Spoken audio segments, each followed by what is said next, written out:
চলতে ফিরতে আল্লাহর একটি নামের জিকির করুন, কখনো রিজিকের অভাব হবে না, রিজিকের কষ্ট থাকবে না।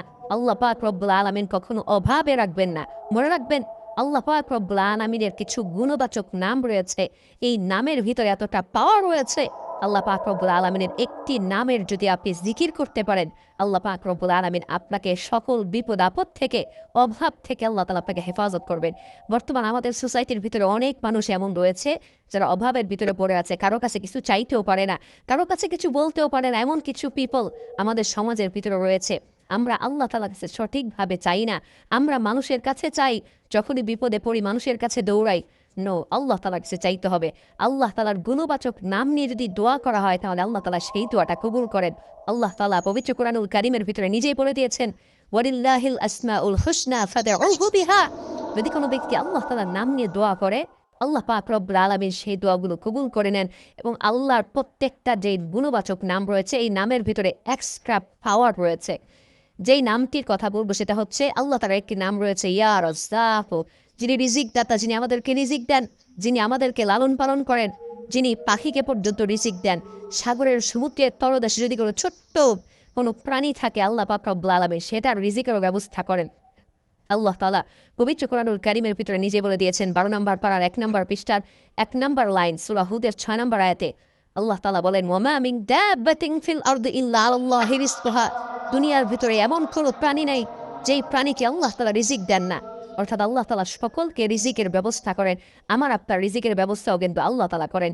আপনি সকাল সন্ধ্যা সব সময় অলওয়েজ আপনার মুখ থেকে একটা জিকির করবেন, ইয়া রাজ্জাকু, ইয়া রাজ্জাকু, ইয়া রাজ্জাকু।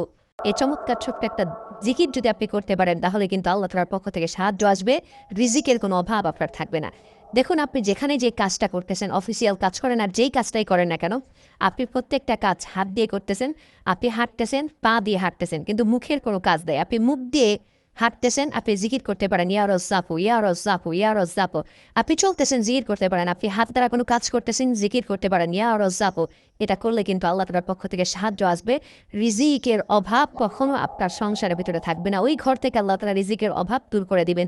আরও একটা আমল করতে পারেন, সেটা হচ্ছে সূরা ওয়াকিয়ার তেলাওয়াত করা।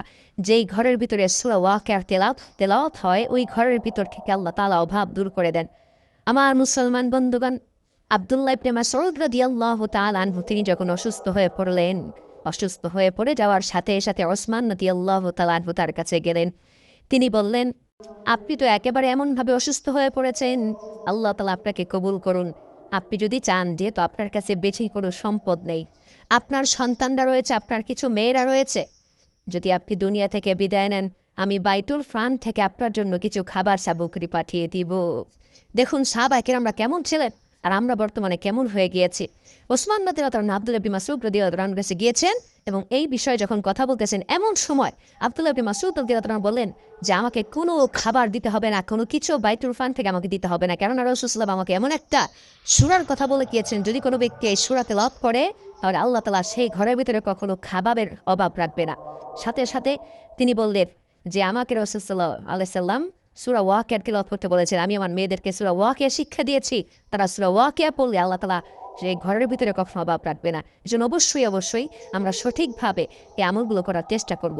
আল্লাহ তাআলা আমাদের সকলকে বুঝার তৌফিক দান করে।